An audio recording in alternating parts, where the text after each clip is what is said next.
সকলোকে mathematics ক্লাसेस YouTube চেনেললৈ স্বাগতম জনাইছো। আজিৰ এই ভিডিঅ'টোত উচ্চতৰ মাধ্যমিক দ্বিতীয় বৰ্ষৰ গণিতৰ তৃতীয় অধ্যায়ৰ পৰা এটি নতুন টপিক আলোচনা কৰিম। টপিক বা পাঠটো হৈছে প্ৰসান্তৰিত মৌলিক অক্ষৰ। আহা পাঠটো আলোচনা কৰো। প্ৰসান্তৰিত মৌলিক অক্ষৰ বিষয়ে জানিবলৈ আমি প্ৰথমে এটি উদাহৰণ ল'ম। ধৰা হল এই এটা মৌলিক অক্ষৰ, এই মৌলিক অক্ষৰটোত দুটা শাৰী আছে আৰু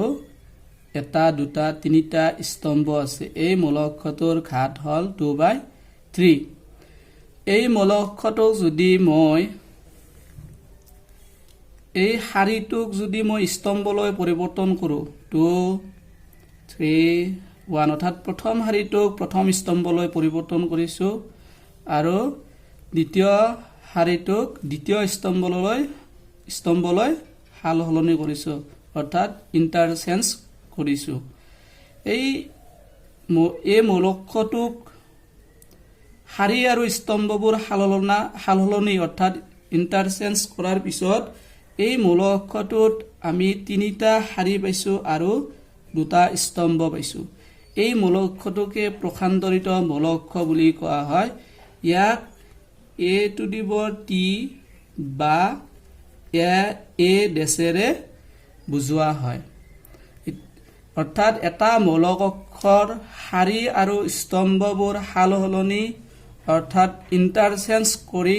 পোৱা মৌলিক অক্ষৰটোকে প্ৰসান্তৰিত মৌলিক অক্ষৰ বোলা হয়।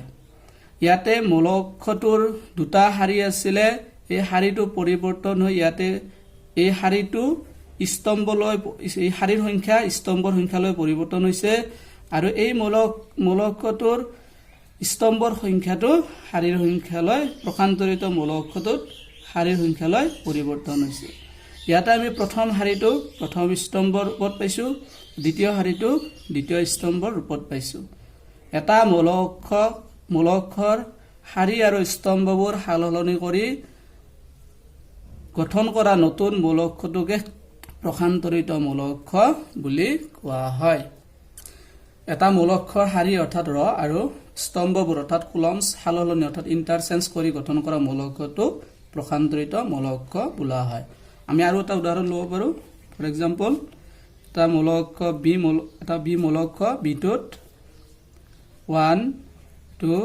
3 4 এই চাৰিটা মৌল দিয়া আছে। এই বি মৌলিক অক্ষৰটোত ইয়াতে দুটা শাৰী দুটা স্তম্ভ আছে।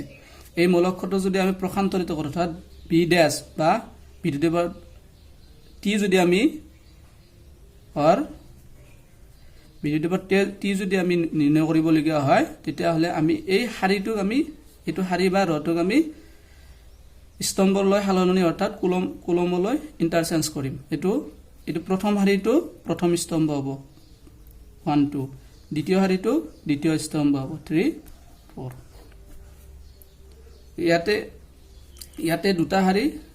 দুটা স্তম্ভ আছিল, ইয়াতে দুটা শাৰী দুটা স্তম্ভ হ'ব। এবাৰ আমি প্ৰসান্তৰিত মৌলিক অক্ষৰ ধৰ্ম অৰ্থাৎ প্ৰপাৰ্টিছৰ বিষয়ে আলোচনা কৰিম। দুটা মৌলিক অক্ষৰ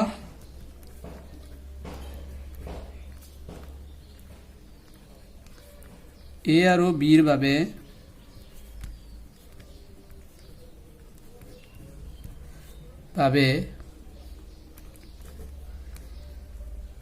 a dash whole dash equal to a অৰ্থাৎ এটা মৌলিক অক্ষৰক আমি দুবাৰ প্ৰসান্তৰিত কৰিলে সেই মৌলিক অক্ষৰটোৱে পাম। উদাহৰণ হিচাপে আমি যদি a এটা মৌলিক অক্ষৰ লওঁ 1 3 5 6 9 2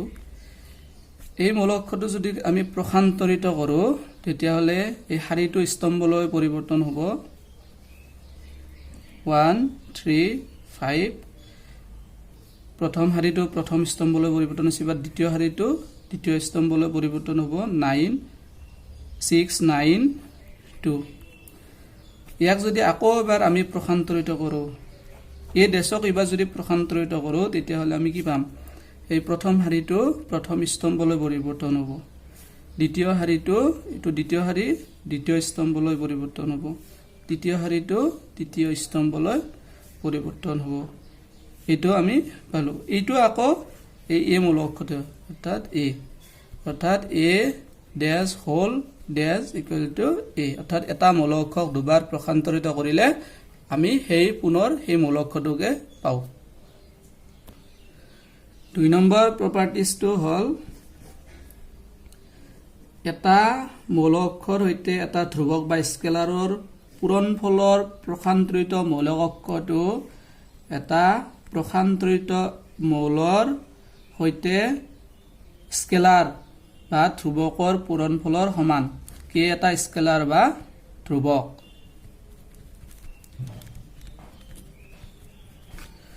উদাহৰণ হিচাপে আমি এটা মূল অক্ষ এ ল'ব পাৰো ধৰা হ'ল এইটোত 1 5 6 9 2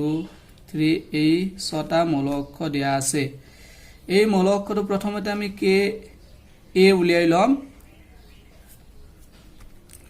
কে এ এই মূল অক্ষটো 1 5 6 9 2 3 এই 6টা মূলৰে গঠিত সমান কিমান হ'ব এই কেটো পূৰণ হ'ব প্ৰতিটো মূলৰ সৈতে কেটো পূৰণ হ'ব এটা কে 5k 6k 9k টুৱাইস কে আৰু থ্ৰাইস কে হ'ব এতিয়া ইয়াক যদি আমি প্ৰসান্তৰিত কৰো তেতিয়া হলে আমি কি পাম ইয়াৰ শাৰী আৰু স্তম্ভবোৰ সলনি কৰিব লাগিব অৰ্থাৎ ৰ আৰু কলমবোৰ ইন্টাৰচেঞ্জ কৰিব লাগিব এটো প্ৰথম শাৰীটো প্ৰথম স্তম্ভলৈ ইন্টাৰচেঞ্জ হ'ব কে 5k 6k 9k আৰু এটো টুৱাইস কে থ্ৰাইস কে আকৌ আমি এটো এতিয়া প্ৰথমতে আমি এই মূল অক্ষটো প্ৰসান্তৰিত এই মূল অক্ষটোৰ প্ৰসান্তৰিত মূল অক্ষটো উলিয়াই লম এই মূল অক্ষটোৰ প্ৰসান্তৰিত মূল অক্ষটো কি হ'ব এটো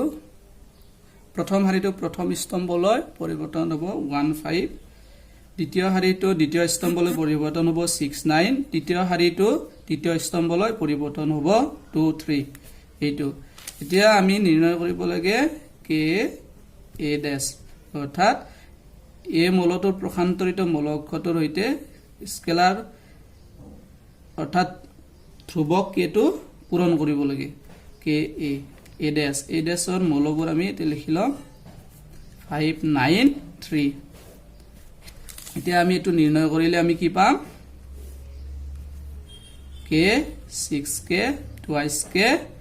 5k 9k থ্ৰাইস কে তা ধ্ৰুৱকৰ সৈতে আমি এই মূল অক্ষটোৰ প্ৰতিটো মূলৰ সৈতে ধ্ৰুৱকটো পূৰণ কৰিব লাগে এতিয়া আমি যদি চাও এইটো মূল অক্ষ আৰু এইটো মূল অক্ষৰ প্ৰতিটো মূল একেই গতিকে আমি ইয়াৰ পৰা কি লিখিব পাৰো গতিকে কে এ হোল ডেশ ইকুৱেল টু কে এ ডেশ এইটো হল এইটো প্ৰসান্তৰিত মূল অক্ষৰ দ্বিতীয় ধৰ্ম তৃতীয় প্ৰপাৰ্টিজ অৰ্থাৎ ধৰ্মটো হল a + b হোল ডেশ ইকুৱেল টু a ডেশ + b ডেশ a আৰু b মূল অক্ষৰ যোগফলৰ প্ৰসান্তৰিত মূল অক্ষটো প্ৰসান্তৰিত মূল অক্ষ আৰু b প্ৰসান্তৰিত মূল অক্ষটোৰ যোগফলৰ সমান আমি উদাহৰণ হিচাপে দুটা মূল অক্ষ লম আমি a 1 3 5 6 9 2 আৰু b এটা মূল অক্ষ লম একে ঘাতৰ 6 9 3 4 8 11 এই দুটা মূল অক্ষৰ প্ৰথমতে আমি a প্লাস এ মূল অক্ষটোৰ প্ৰসান্তৰিত মূল অক্ষটো উলিয়াই লম এটো শাৰীটো স্তম্ভলৈ পৰিৱৰ্তন হ'ব 1 3 5 এইটো শাৰী দ্বিতীয় শাৰীটো দ্বিতীয় স্তম্ভলৈ পৰিৱৰ্তন হ'ব 6 9 2 বিডেশটো কি হ'ব এটো প্ৰথম শাৰীটো প্ৰথম স্তম্ভলৈ পৰিৱৰ্তন হ'ব দ্বিতীয় শাৰীটো দ্বিতীয় স্তম্ভলৈ পৰিৱৰ্তন হ'ব এতিয়া মই বাহুপক্ষটো উলিয়াই লম a + b হোল ডেশ আমি a + b টো উলিয়াই লব পাৰো প্ৰথমতে a + b এই মূল অক্ষটোৰ কি আছে 1 3 5 6 9 2 এইটা মূল আছিল আৰু b মূল অক্ষটোত 6 9 3 4 8 11 এইটা মূল অক্ষ আছিল এই দুটা মূলক যোগ কৰিলে আমি যোগ কৰা নিয়মটো আছিল ইয়াৰ অনুৰূপ মূলৰ সৈতে ইয়াৰ অনুৰূপ মূল যোগ কৰিব লাগে 1 ৰ লগত 6 7 3 plus 9 12 5 plus 3 8 6 plus 4 10 9 plus 8 17 2 plus 11 13 তে এই মূলকটোৰ আমি প্ৰসান্তৰিত মূলক হলাম a plus b whole dash to left hand side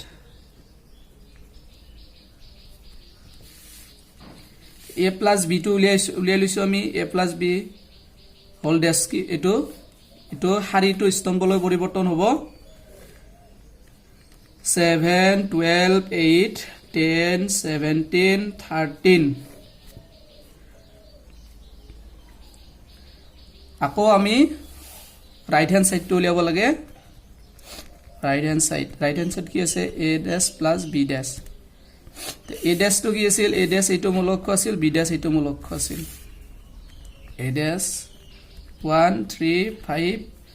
6 9 2 b dash ত মূলবোৰ আছিল 4 6 9 8 3 11 এই দুটা মূলক যোগ কৰা নিয়ম আছিল এইটো হাৰিৰ প্ৰথম মূলটোৰ সৈতে এইটো হাৰিৰ প্ৰথম মূলটো যোগ তাৰছত এইটো হাৰি দ্বিতীয় মূলটোৰ সৈতে এইটো হাৰি দ্বিতীয় মূল অৰ্থাৎ অনুৰূপ মূলবোৰ আমি যোগ কৰিব লাগে এইটো যোগ কৰিলে আমি কি পাম 1 ৰ লগত 6 যোগ কৰিলে এইটো 7 6 plus 4 equal to 10 3 plus 9 equal to 12 9 plus 8 equal to 17 5 plus 3 equal to 8 2 plus 11 equal to 13 তিয়া আমি এইটো মূলকৰ প্ৰতিটো মূল আমি অনুৰূপ মূলবোৰ সমান পালো এইটো অনুৰূপ মূল এইটোৰ অনুৰূপ মূল এইটো অনুৰূপ মূল সমান এইটো মূলৰ অনুৰূপ মূল এইটো সমান এইটো মূলৰ অনুৰূপ মূল এইটো সমান গতিকে আমি এইটো মূলক সমান বুলি ক'ব পাৰো আৰু ইয়াৰ ঘাতটো একে 3/3 আৰু ঘাত 3/3 গতিকে আমি left hand side equal to right hand side টু সমান বুলি লিখিব পাৰো অৰ্থাৎ a plus b whole dash equal to a dash plus b dash প্ৰসান্তৰিত মূলকৰ 4 number ধৰ্ম অৰ্থাৎ প্ৰপাৰ্টিজটো হল a b whole dash equal to b dash into a dash অৰ্থাৎ এটা a b whole dash এনেকুৱা যদি থাকে দুটা পূৰণফলৰ যদি আমাক প্ৰসান্তৰিত মূলক উলিয়াব দিয়া হয় তেতিয়াহলে আমি যদি এটো সেপাৰেট কে যদি আমি অৰ্থাৎ পিছতটো যদি আগত b dash তাৰ পিছত প্ৰথমটো পিছত যাব a plus b whole dash equal to b dash into a dash এটো মনত ৰাখিবা এটো b to b dash আহিছে প্ৰথমতে আৰু a dash to a to পিছত আছে a dash স্যাৰ এই দুটাৰ এটোৰ পূৰণফলৰ প্ৰসান্তৰিত মূলকটো b মূলকটোৰ প্ৰসান্তৰিত মূলকটোৰ সৈতে a মূলকটোৰ প্ৰসান্তৰিত মূলকৰ পূৰণফলৰ সমান কিন্তু এইটো এনেকুৱা নহয় a plus b whole dash equal to a dash b dash এইটো নহয়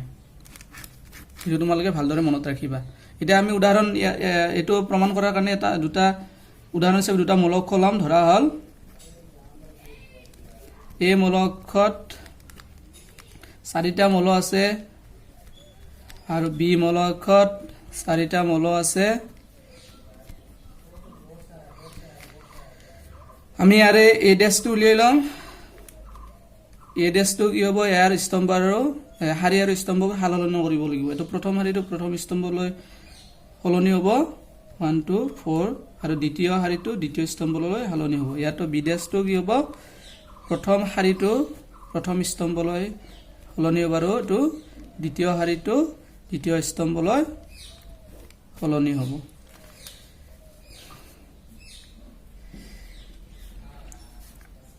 এটা a b a আৰু b মূলকৰ পূৰণফল উলিয়াম আমি a মূলকত থকা মূলবোৰ আছে 1 2 4 5 b মূলকত থকা মূলবোৰ আছিল 6 7 9 3 এই দুটা মূলকক আমি এটা পূৰণ কৰিম আমি পূৰণ কৰাৰ নিয়মবোৰ জানো প্ৰথম হাৰিৰ লগত প্ৰথম স্তম্ভ পূৰণ হ'ব এটো 1 ৰ লগত 6 টো পূৰণ হ'ব 1 into 6 plus 2 into 9 হ'ব প্ৰথম হাৰিৰ সৈতে প্ৰথম স্তম্ভ আৰু প্ৰথম শাৰীৰ সৈতে দ্বিতীয় স্তম্ভ আমি পূৰণ যেহেতু আমি আগতে পূৰণ কৰি আহিছো গতিকে পূৰণৰ নিয়ম আমি জানো 1 into 7 plus 2 into 3 যে দ্বিতীয় শাৰীৰ সৈতে প্ৰথম স্তম্ভ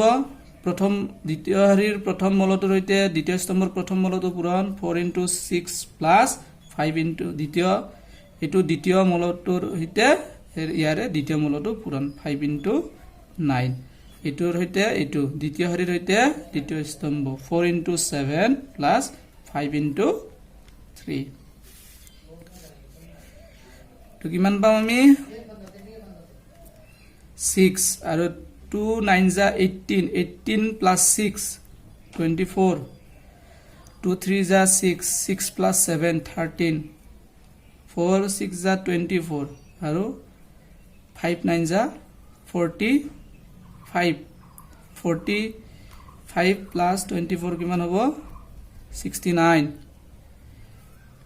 4 7 যা 28 আৰু এটো 5 3 যা 15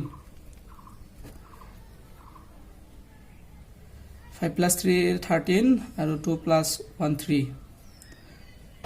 4 43 ইয়াৰ আমি এতিয়া বাহুবক্ষটো নিৰ্ণয় কৰিম বাহুবক্ষটোত কি আছে লেফট হ্যান্ড সাইডত a plus b whole dash আমি যেহেতু a আৰু b মূলক্ষৰ পূৰণফলটো উলিয়াইছো ইয়াক প্ৰসান্তৰিত কৰিলে কি পাম আমি ইয়াৰ প্ৰথম শাৰীটো প্ৰথম স্তম্ভলৈ সলনি হ'ব 24 13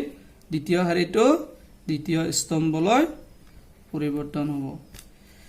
এতিয়া আমি কি নিৰ্ণয় কৰিব লাগে এতিয়া আমি নিৰ্ণয় কৰিব লাগে সোপক্ষ b dash into a dash right hand side b dash into a dash b dash তো আমি উলিয়াই লৈছো এটো আছিল b dash আৰু এটো a dash 6 9 7 3 a dash to 1 4 2 5 এতিয়া এই দুটাক আমি এই মূলক্ষটাৰ পূৰণফল উলিয়াব লাগে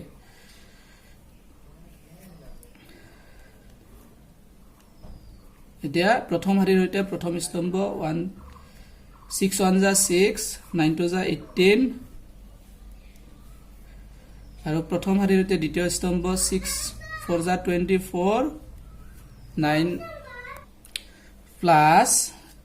9 5 যা 45 দ্বিতীয় শাৰীৰ সৈতে প্ৰথম স্তম্ভ 7 1 যা 7 3 2 যা 6 দ্বিতীয় শাৰীৰ সৈতে দ্বিতীয় স্তম্ভ 7 4 যা 28 plus 3 5 যা 15 ইকুৱেল কিমান পাম আমি এটো মূলক্ষটো 6 plus 18 24 24 plus 45 69 7 plus 6 13 28 plus 15 43 আমি যদি লক্ষ্য কৰো এইটো মূলকক্ষ আৰু এইটো মূলকক্ষ সমান কাৰণ এইটো মূলক্ষৰ ঘাত ইয়াৰ ঘাত কিমান ইয়াৰ ঘাত 2/2 আৰু ইয়াৰ ঘাত 2/2 আৰু ইয়াৰ প্ৰতিটো মৌলৰ অনুৰূপ এইটো মূলক্ষৰ প্ৰতিটো মৌলৰ অনুৰূপ মৌল এইটো মূলক্ষৰ প্ৰতিটো এইটো মূলক্ষত থকা প্ৰতিটো মৌল সমান ইয়াৰ অনুৰূপ মৌল এইটো ইয়াৰ অনুৰূপ মৌল এইটো ইয়াৰ অনুৰূপ মৌল এইটো ইয়াৰ অনুৰূপ মৌল এইটো গতিকে এই মূলক্ষটো সমান অৰ্থাৎ left hand side equal two right hand side that is ab whole dash equal to b dash into a dash etu asile prokhantorito molokkor 4 number properties orthat dharma আজি আমি প্ৰখান্তৰিত মৌলকক্ষ আৰু প্ৰখান্তৰিত মৌলকক্ষৰ ধৰ্মৰ বিষয়ে আলোচনা কৰিলো আশা কৰো তোমালোকে এইখিনি বুজি পাইছা বুজি পালে ভিডিওটো লাইক কৰিবা শেয়াৰ কৰিবা আৰু তোমালোকৰ কিবা জানিবলগীয়া থাকিলে কমেন্ট বক্সত কমেন্ট কৰি জনাবা পৰৱৰ্তী ভিডিওসমূহ পাই থাকিবলৈ চেনেলটো সাবস্ক্ৰাইব কৰি বেল আইকনটো প্ৰেছ কৰিবা